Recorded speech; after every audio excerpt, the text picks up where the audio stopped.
नमस्कार.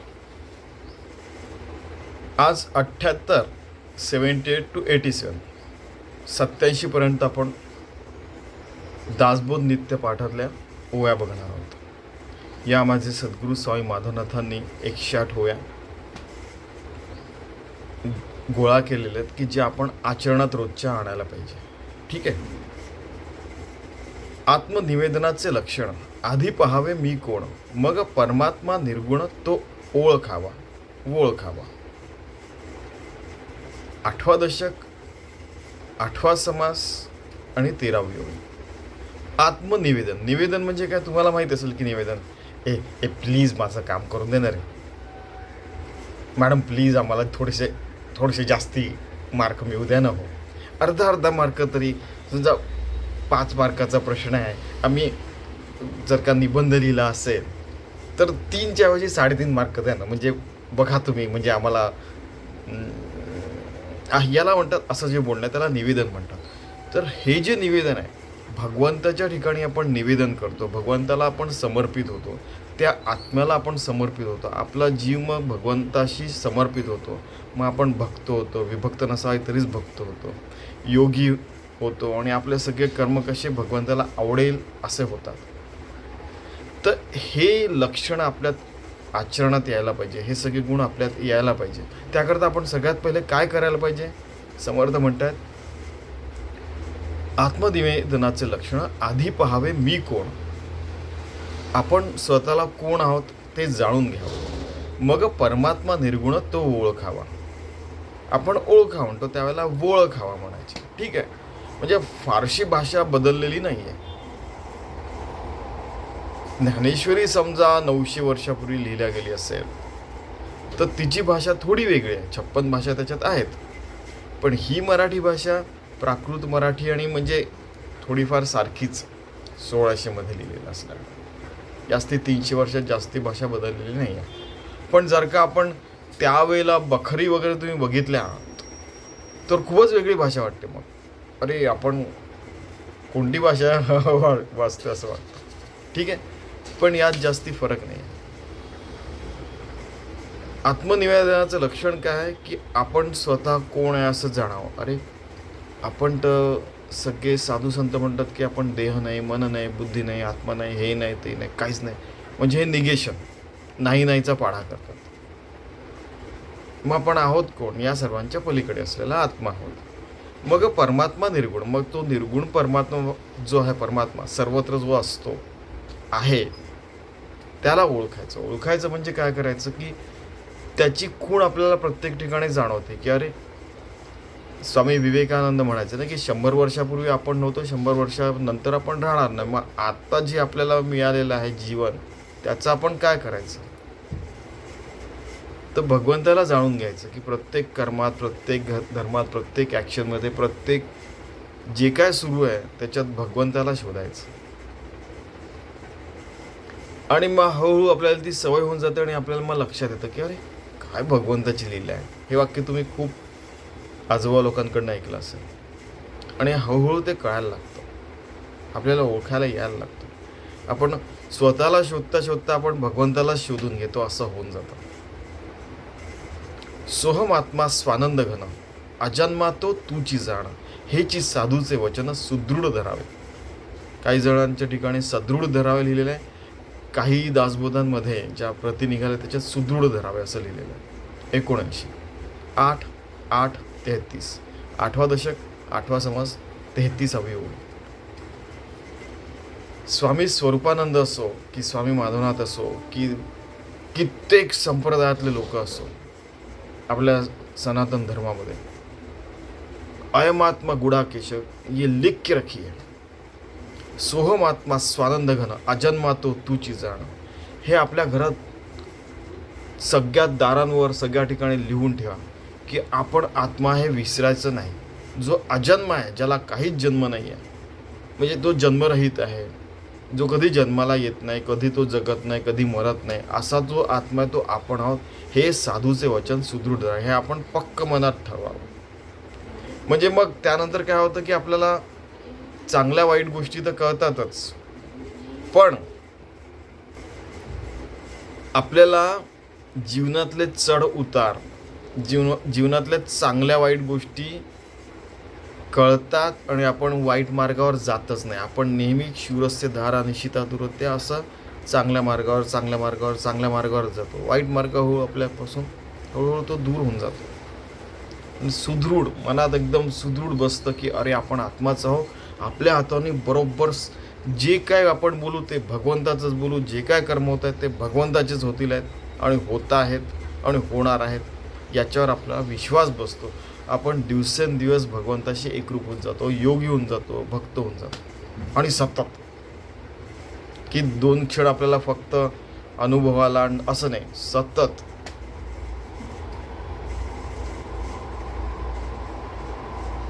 आणि मग स्वामीजी म्हणाले आणि मग आम्ही लहान मुलं सोहमात्मा स्वानंद होणं अजन्मातो तूची जाण हेची साधूचे वचन सुदृढ धरावे. तर मग लहान मुलं नॅचरली मग त्यांच्याकडनं काही जणांकडनं पाठ करून घेण्यात आलं बालक वर्गांमध्ये, म्हणजे संस्कार वर्गांमध्ये वगैरे. आणि हळूहळू सगळ्यांना पाठच झालं ते. हे झालं त्यानंतर मग ते चिदानंद रूप शिवोहम शिवोहम असे इतके सुंदर सुंदर रामलक्षा, मारुती स्तोत्र, गणपती स्तोत्र. ठीक आहे, काय म्हणजे किती सुंदर जीवन आहे हो खरं पाहिलं तर, जर का आपण असं जगलो तर. आणि मग ते युद्धरत राहिलं, घाणेरड्या गोष्टी करत राहिलं, मग त्यांचं तर जीवन अगदी राक्षसासारखं होत असेल. आपल्याला तसं नाही जगायचं, आपल्याला असं जगायचं. सदा स्वरूपानुसंधान हे मुख्य साधूचे लक्षण. जनी असून आपण जना वेगळा. 80 8वा अध्याय, 8वा दशक, 9वा अध्याय आणि 9वी ओळ. सतत स्वरूपाचं अनुसंधान असतं, भगवंताशी एकरूप असतात, हे मुख्य साधूचं लक्षण असतं. आणि तो जनांमध्ये राहतो पण चिकूच्या बीसारखा वेगळा राहतो, अलिप्त राहतो. सगळे कामं केल्यावरही तो भगवंताशी एकरूप होत जातो. कामं करायच्या अगोदर, कामं करताना, कामं करून झाल्यानंतर फळ मिळालं चांगलं वाईट तरी तो भगवंताशी एकरूपच असतो. त्याला सतत जाणवत असतं की ब्रह्मार्पणम ब्रह्मवीर ब्रह्माग्नो ब्रह्मणावतम ब्रह्मैव तेन गंतव्यम ब्रह्मकर्मसमाधिना. सतत त्याला जाणवत असतं. या क्षणी तो जन्म मरण मृत्यू, जनरेटर ऑर्गनायझर आणि जनरेशन जे करतो भगवंत, ऑर्गनायझेशन करतो आणि मग डिस्ट्रक्शन करतो, असा जो भगवंत आहे तो त्याला अकारोतु ब्रह्मा उकारोतु विष्णू मकार महेश्वर त्याला सतत कळत असतं, जाणवत असतं आणि त्याच्याशी तो एकरूप असतो. आणि त्यामुळे एकरूप झाल्यावर भगवंत जसा सगळं करूनही न करणार आहे, अलिप्त राहतो, तसं तो साधू पण, ती व्यक्ती पण होऊन जाते. परमेश्वरास ओळखिले आपण कोणसे कळले, आत्मनिवेदन झाले म्हणजे बरे. 81 10वा दशक, 8वा समास, 22वी ओळी. की आपण कोण आहे असं कळलं, भगवंताला शरण गेलं, भगवंताशी एकरूप झालं म्हणजे बरं आहे. हे खूपच चांगलं आपल्या जीवनामध्ये. मग त्याला फारसं काही करायचं राहत नाही. आणि मग ते जीवनामध्ये जे काय आहे की शिकायचं आहे, जॉब करायचा आहे, त्यानंतर लोकांची सेवा करायची आहे, स्वयंपाक पाणी करायचं, जे काय करायचं आहे त्या साध्या गोष्टी, त्या तर रोजच्या जे असतं, जे रुटीन असतं अंधेकपासून तर अगदी रात्री झोपायपर्यंत, ते सगळे व्यवस्थित ते सुरूच राहतं. पण आतमध्ये मनामध्ये काय सुरू आहे, तर आत्मनिवेदन सुरू आहे मनामध्ये. आत्मा कुठे आहे, तो भगवंताशी एकरूप झालेला आहे. थेंबुटा सागरी बुडाला अवघा मिळून एकची झाला देहात येतो असतो, असं सतत त्याला जाणवत असतो, होत असतो. ते सतत घडणारी गोष्ट आहे. परमार्थ हा ॲक्शन ओरिएंटेड आहे, गप्पा ओरिएंटेड नाही आहे. 10वा दशक, 8वा समास, 22वी ओळ. आता ब्रह्मांड कोणे केले, कास याचे उभारले, मुख्य कर्त्यास ओळखिले म्हणजे बरे. 82 10वा दशक, 8वा समास आणि 23वी ओळ. की ब्रह्मांड कशाचं केलेलं आहे, कोणी केलेलं आहे, आणि त्या ब्रह्मांडाला निर्माण करणारा कोण आहे. आपल्याला वाटतं की भगवंतांनी केलं, भगवंत म्हणतं की मी काहीच नाही केलं. मग आता तुम्ही काय बोलणार, मग हे निर्माण कोणी केलं. मग तर भगवंताने निर्माण करून तो वेगळा झाला, मोकळा झाला बाबा तो. आणि त्यानंतर मग तुम्ही अजून वेदांतामध्ये गेले तर दिसेल की तुम्हाला आधी काहीच नव्हतं, मग ओम एकाक्षरम ब्रह्म, मग हिरण्यगर्भ आलं, मग प्रकृती आली वगैरे वगैरे, त्या सगळ्या गोष्टी तुम्हाला माहीतच असतील. मुख्य कर्त्यास ओळखले म्हणजे बरे, की मुख्य कर्ता कोण आहे तर भगवंत आहे. आपण म्हणजे त्यांनी म्हटले ना की मुख्य एक तो भगवंत, दुसरी ती प्रकृती, तिसरा मी आला कुठे, तो चोर. त्याला म्हणजे आपल्या अहंतेला ते चोर म्हणतात. स्वतःकडे क्रेडिट घेणं, मी करतोय सांगणं, कारण माझ्यासारखं कोणीच नाही. ते ढुड्डाचार्य वगैरे जे आहे ना, आपण बघितलं की इस पंचक्रोश में मेरे जितना अनहंकारी कोई नाही. आपण हे सारखे सारखे उदाहरण आपण का बघतो? तसं पाहिलं तर हजारो लाखो गोष्टी आहेत आणि हजारो लाखो लोकांचे म्हणजे उदाहरण आपण देऊ शकतो. पण या सारख्या गोष्टी का तर मनात फसवायला. मुख्य कर्त्यास ओळखले म्हणजे बरे, तो मुख्य कर्ता कोण आहे तर भगवंत आहे. बाकी त्याच्याच भरोशावर आहे सगळं सुरू आहे. असे कित्येक ब्रह्मांड वगैरे ते असे चोळामोळा करून तो फेकू शकतो, एवढा मोठा आहे तो.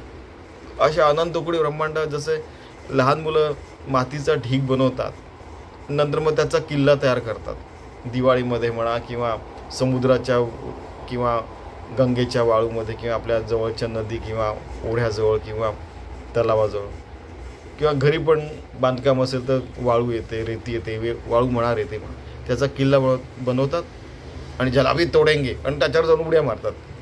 तसं भगवंत अशा कित्येक ब्रह्मांड येतात, चोळामोळा करून फेकून देतात. ते करू शकतो तो, पण तरी सगळं व्यवस्थित सुरू आहे. कोण कोणाच्या भरोश्यावर सुरू आहे? जो वृक्षाचे पान हलवू शकतो अशी ज्याची सत्ता आहे तो भगवंत करतो. आणि त्या कर्त्याला ओळखलं म्हणजे बरं, म्हणजे आपण आपलं जीवन सुंदर होऊन जातं. येथे अनुमान राहिला तरी परमार्थ केला तो वाया गेला, प्राणी संशयी बुडाला प्रचिती मिळणं. 83 10वा दशक 8वा समास 24वी ओळी, की येथे जर का अनुमान राहिला म्हणजे काय, की तुमच्या मनात तुझं काय अनुमान आहे, म्हणजे तुला काय वाटतं, काय विकल्प आहे वाटतं, तुझ्या मनात काय शंका आहे. मला असं वाटतं की एका म्हणजे 5 वर्षाच्या मुलाला विचारलं, त्याची विचारशक्ती किती जबरदस्त आजकाल. मला असं वाटतं की देवानी असं करायला पाहिजे तरच हे जग चांगलं होईल. 5 वर्षाचे मुलं एवढा विचार करू शकतात आजकाल. कारण की एका जणाला विचारलं तो म्हणा की मला शंका आहे की माणसं जे आहेत या पृथ्वी तलावर काही चांगलं करू शकतील, कारण की त्यांची डिस्ट्रक्टिव्हच बुद्धी आहे. तो सतत बघतो ना की मुलं ढिशूमवाले ते व्हिडिओ गेम्स खेळत असतात, ते डिस्ट्रक्टिव्ह बुद्धीच आहे.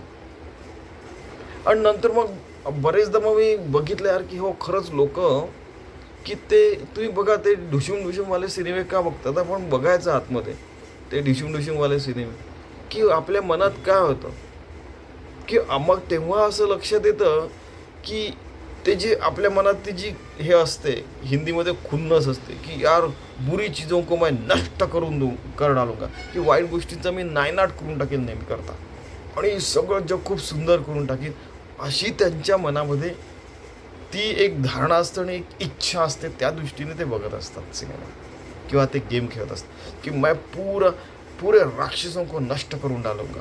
आणि ते मुलं खेळतात, जिंकतात ते गेम. एनिमीजला म्हणजे आपल्या विरोधकांना वगैरे ते नष्ट करून टाकतात. एनिमीजला विरोध इन द सेन्स की ज्या देशाशी युद्ध आहे ते जिंकतात. तर म्हणजे शंका नको राहायला, की आपल्या मनात जे शंका असतात की देव हे अशा गोष्टी करूच कसा शकतो. खरं तर देव वाईट गोष्ट करणार नाही हे सगळ्यांना माहिती आहे. शंकाच न ठेवायची.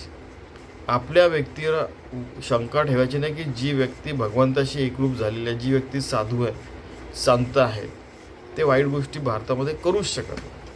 शंका ठेवली तर समजायचं गडबड आहे, तुमच्या मनात गडबड आहे, आमच्या मनात गडबड आहे, त्यांच्या नाही.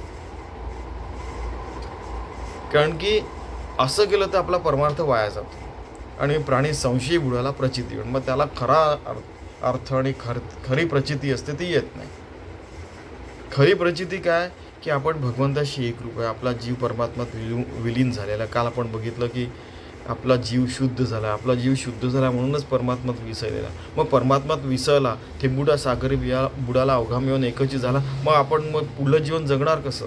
भगवंताशी एकरूप झाला तर भगवंताशी एकरूप होऊन भगवंताचं एक्सटेन्शन म्हणून भगवंताशी एकरूप होऊनच आपण जीवन जगू शकतो. भगवंताचं रिप्रेझेंटेटिव्ह निमित्त मात्र भगवंताने आपल्याला निमित्त करून सुंदर जीवन कसं जगावं हे लोकांना दाखवण्याकरता तो आपल्याकडनं जगत असतो. त्याला दाखवायची काही गरज नाही, त्याला काहीच गरज नाही परमात्मा. वा बघा लोक कशी प्रार्थना वगैरे करतात. कोणी आत्तापर्यंत खूप पक्षी आवाज करत होते. खूप सुंदर भारतासारखं देश नाही हो, लोक काही ना काहीतरी सतत त्यांची साधना सुरू असते. एकदम मला समोर बिल्डिंग समोर दिसत आहे की सूर्याला अर्घ्य देत आहेत लोक. ठीक आहे. हे परमार्थाचे वर्म लटिके बोले तो अधमा, लटिके मानी तो अधमोद्धम, यथार्थ जाणावा. 84 10वा दशक 8वा समास 25 अवयव. की परमार्थाचं हे वर्म आहे, याला लटिके म्हणजे खोटं समजू नका. कारण की जर का तुम्ही खोटं समजाल, देवच नाही म्हणाल, तर तुम्ही अधम आहे.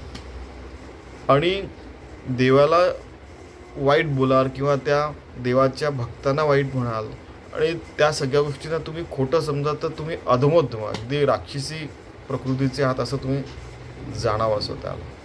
कृपया तसं करू नका. देवाला जाणा, देवाच्या प्रत्येक गोष्टीवर विश्वास ठेवा आणि चांगलं जीवन जगा.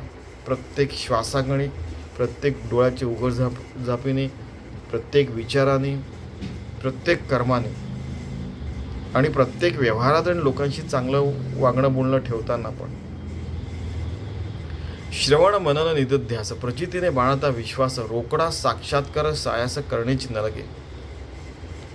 की श्रवण म्हणजे ऐकणे, चांगल्या लोकांचे प्रवचन ऐकणे, किंवा मग जसं आहे रामचरितमानस ऐकणे, किंवा रामायण ऐकणे, महाभारत गीतेतल्या गोष्टी ऐकणे, त्यानंतर भागवत ऐकणे, स्वतः वाचताना ऐकणे, दुसऱ्या चांगली व्यक्ती प्रवचन करणारी असेल, कीर्तन करणारी असेल, त्यांचं ऐकणे, शुद्ध परमार्थ सांगणाऱ्यांचं ऐकायचं असं ते म्हणतात. मग त्याच्यावर मनन करायचं, विचार करायचा. मग निदिध्यास की अरे त्याला असा अनुभव आला, मला पण तसा अनुभव यायला पाहिजे. की भगवंतच सगळं करतो, हा त्यांना अनुभव आहे, मला पण तसा अनुभव यायला पाहिजे. म्हणजे याच्यात हेवे दावे नसतात, तो निजध्यात असतो, निजध्यास असतो. की ते ध्यास लागलेलं की मग कळून जातं की अरे आपण तर निमित्त मात्र, हे आपोआप घडून राहिलेलं आहे. प्रचितीने बाळाता विश्वास. मग आपल्याला अशी प्रचिती आली तर आपला विश्वास बसतो देवावर, स्वतःवर पण. आपणही कारण की परमात्माचेच अंश आहेत, आपणच परमात्मा आहोत असं आपल्याला कळायला लागतं. रोकडा साक्षात्कार सायास. रोकडा म्हणजे काय? प्रत्यक्ष. साक्षात्कार माहिती आहे तुम्हाला. सायास म्हणजे त्याला विशेष कष्ट घ्यायची गरजच नसते, की त्याला प्रत्येक ठिकाणी भगवंत दिसायला लागतो. बरेचदा मग असे व्यक्ती कधी देवळात जातात, देवळात जात नाही, कधी संध्या करतात, कधी करत नाही, कधी पूजा करतात, करत नाही. कारण की ते सतत काही पण काम करत असतात, तरी ती त्यांची पूजा होऊन जाते.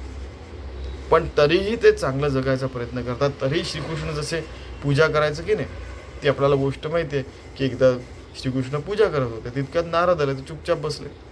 मग पूजा झाल्यावर ते नमस्कार करत असताना नाही असं केलं त्याने, घसा असा खरखर केला. अरे नारद मुनी केव्हा आलेत? आणि त्यात नारदांची पण मूर्ती ठेवलेली असते, त्यांची पण ते पूजा करतात. तर नारद म्हणतात की तुम्ही स्वतः देव असताना तुम्ही आमची पूजा का करतात? म्हणे की न करण्यापेक्षा करणं चांगलं ना. की तसंच चांगल्या गोष्टी ज्या आहेत, आचरण आहे, पूजा आहे, ते ते करतच असतात. त्याला विशेष काय करायची गरज नाही, पण तरीही ते विशेष करून चांगल्या गोष्टी, चांगल्या ह्या पूजानुरूप करत असतात. पदार्थ म्हणे काया वाचा, मी हा अवघाची देवाचा, जड आत्मनिवेदनाचा विचार ऐसा. की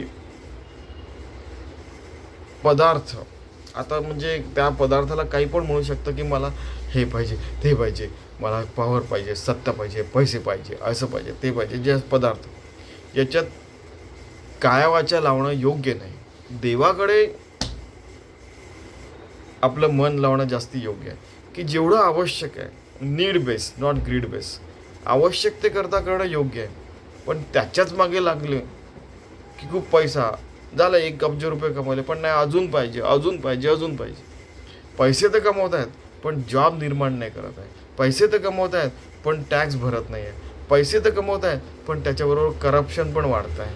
पैसे तर कमवत आहेत पण लोकांचं हित नाही करत. इतके पैसे घेऊन तुम्ही करणार काय?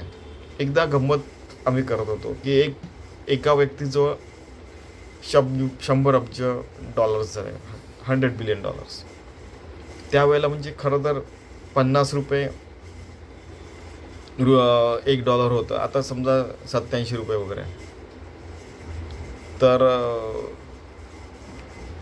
असं लक्षात आलं की जर का त्याच्या हातून $1 मिलियन, $10 लाख खाली पडले आणि तो उचलून वर खिशात ठेवेपर्यंत तो $7 मिलियन म्हणजे $70 लाख कमवत असतो, तर त्याला ते खाली पडल्यावर उचलायला पण वेळ नाही. आम्ही गंमत करू ह्या सगळ्या कॅल्क्युलेशन करत होतो एकदम. म्हणजे एक सीमा असते. कधी कधी काय होतं की प्रकृतीचा पण हा गुण आहे की एखादी गोष्ट लोक एखाद्या माणसाला खूप देऊन टाकतात, एखाद्या माणसाचा तो काहीच नसतो. पण हे सगळे प्रकृतीचे म्हणजे ही तो प्रकृती धर्म आहे ना, की काही जणांना अति देऊन फसवते, काही जणांना काहीच न देऊन फसवते. आपल्याला उलझवून ठेवतात, म्हणजे आपल्याला ते आपल्यातच गुंतवून ठेवते प्रकृती. आपल्याला आत्मज्ञान हवं, आपण पुढे जावं असं तिला वाटतच नाही. नाही तर मग तिचं महत्त्वच कमी होऊन जाईल ना. जसे एका जणाने म्हटलं की काही लोक असतात सर की ते आपल्या मागे लावून ठेवतात, आपले फॉलोअर्स बनवतात आपल्याला, आणि आपल्याला आपलं जीवन जगू देत नाहीत. तर त्या ते प्रकृती आणि ते व्यक्ती शक्ती ते सारख्याच झाल्या म्हणजे ना, हे की नाही. पदार्थ म्हणे काय वाचा मी अवघाची देवा. तर अशा फालतू गोष्टींमध्ये नाही लागायचं. जड आत्मनिवेदनाचा विचारायचा की आपण भगवंताच्या ठिकाणी समर्पित व्हायचं, या फालतू ठिकाणी समर्पित व्हायचं नाही. सावध करतात ते समर्थ. ठावची नाही चंचळाचा, तेथे आधी आपण काहीचा निश्चय आत्मनिवेदनाचा विवेकायचा. की तो चंचल कोण आहे? मन. प्रकृती पण चंचल असते. तिच्या ठिकाणी आपण रममाण झालो तर आपली अहंता वाढते. आपली अहंता वाढली की मग आपण स्वतःला ढुड्डा चर्चा समजायला लागतो. आपण खूप असं आहोत, तसं आहे, आमचं असं आहे तसं वगैरे व्हायला लागतं. आणि आपलं मन निश्चळ जे आत्मनिवेदनाच्या ठिकाणी राहायला पाहिजे, आपण विवेकाने राहायला पाहिजे, ते आपण गमावून बसतो. आणि जर का आपण खरंच त्या चंचल मनाला आपण कंट्रोल केलं, त्या प्रकृतीला कंट्रोल केलं, आणि आपल्या अहंता आपली भगवंताला समर्पित झाली, तर आपण बेसावध राहत नाही. आपण निश्चितपणे आपलं निवेदन सतत घडत असतं. प्रत्येक क्षणाला, प्रत्येक कणाला, प्रत्येक श्वासागणिक, प्रत्येक विचारागणिक, प्रत्येक कर्मामध्ये, प्रत्येक जीवनाच्या प्रत्येक स्तरावर, प्रत्येक क्षणी आपण भगवंताला समर्पित राहू शकतो. आणि असं समर्पित राहायची आपल्याला गोडी निर्माण झाली तर आपलं जीवन खूप सुंदर होऊन जातं. नाहीतर तुम्ही बघा की लोक भरकटून जातात, असं स्वामीजी म्हणायचं.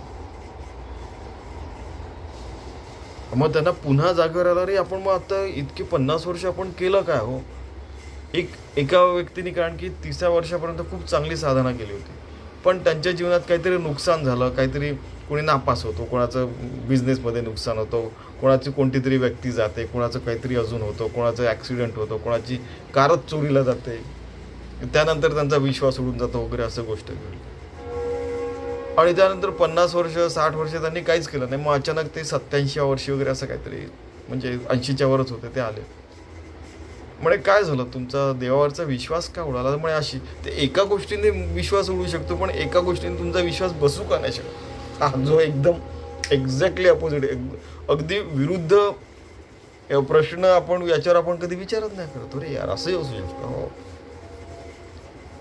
लोक म्हणतात की तुमचं खूपच डॉमिनेशन आहे लोकांवर, पण ती जी व्यक्ती डॉमिनेट करते लोकांवर, म्हणजे सत्ता गाजवायचा प्रयत्न करते, ती स्वतःहून विचार करायचा की असं लोक का विचार करतायत. यावर जर का त्याने विचार नाही केला तर त्याच्या जीवनाचं नुकसान होतं. मग ती व्यक्ती असो, कमी म्हणजे एक समाज असो, की एखादा जो देश असो, की एखादा धर्म असो, की एखादं संस्था असो, काही असो, की त्याने विचार करायला पाहिजे. आणि मग नॉन कॉम्पिटेटिव्ह ॲक्ट वगैरे जो असतो ना, की तो मग सरकारला आणावा लागतो. मग अशा वेळेला की असं का म्हणतात सगळेजण, की आपलं असं का चुकतंय, की जो एक विचार घेतला एखाद्या गोष्टीने जे घडलं आपण तेच सत्य ठरलं आणि ते एकांगीपणे आपण जीवनभर, त्यांचे 50 वर्ष वाया गेले तुम्ही म्हणाले. मग आता ते भरून कसे काढायचे? कारण की प्रत्येक गोष्टी जो प्रॉब्लेम आहे त्याच्यावर सोल्युशन आहेच. तर ते म्हणाले की असं करा आता, असं करा म्हटल्यानंतर मला ते एकदम रडायला लागले. ते म्हणाले की माझ्याजवळ तर आता वेळच नाही उरला, आता काही हरकत नाही म्हणाले. आता येतच आता भगवंताचं नाम घ्या त्याच्यात. मग त्यांनी काय केलं की तुम्हाला कोणता देव आवडतो? ते म्हणाले की राम. तर त्यांनी चारही भिंतींवर आणि वर पण रामाचा वर चिपकवला आणि चारही भिंतीनं त्यांनी रामाचा फोटो लागला. आणि नंतर मग राम राम राम सतत रामाचं हे करायला लागले. त्यानंतर मग जेव्हा पुन्हा ते 2-3 वर्षांनी आले, मग काहीतरी 87 वर्षाचे ते 90 वर्षाचे झाले. मग ते म्हणाले की मला ते जे 50 वर्ष मी गमावलं ते मला ते भरून निघाल्यासारखं वाटतंय म्हणाले. आणि तुम्हाला भेटलो नसतं तर कदाचित हे झालं नसतं. तर ही जी असते, इथेच सद्गुरूंची आवश्यकता असते. की व्यक्तिशा जर का एखादे सद्गुरू म्हणून व्यक्ती मिळाले तर चांगलंच आहे. मग काय होतं, ठावची नाही चंचळाचं, तेथे आधी आपण कायचा, निश्चळ आत्मनिवेदनाचा विवेक आहेसा. की ती व्यक्ती आत्मनिवेदन भक्तीमध्ये रममाण होऊन जाते, चंचलता आणि बाकीच्या गोष्टी निघून जातात, एकदम सुंदर जीवन जगायला लागतो. या घडलेल्या गोष्टी आम्ही आमच्या डोळ्यासमोर बघितलेल्या आहे. असं सगळ्यांचं जीवन होऊ शकतं की आत्मनिवेदनपर भक्ती माणूस जगतो आहे. प्रत्येक श्वासाकडे, प्रत्येक हृदयाच्या ठोक्याने, प्रत्येक डोळ्याच्या उघडझापीने, विचाराने, जागं असताना, झोपलं असताना, प्रत्येक काम करताना, प्रत्येक क्षणाला जाणवतं की आपण भगवंताशी एकरूप आणि भगवंतच आपल्याकडनं काम करून घेतो आहे सगळं. असा सुंदर अनुभव आपण सगळेजण घेऊया आणि एक सुंदर जीवन जगूया, की जेणेकरून आपल्याला खरंच लक्षात येईल काय, सोहमात्मा स्वानंद घन, अजन्मा तो तूची जाण, हेची साधूचे वचन सुदृढ घना. ठीक आहे, चला आपण असं सुंदर जीवन जगायचा प्रयत्न करूया. धन्यवाद.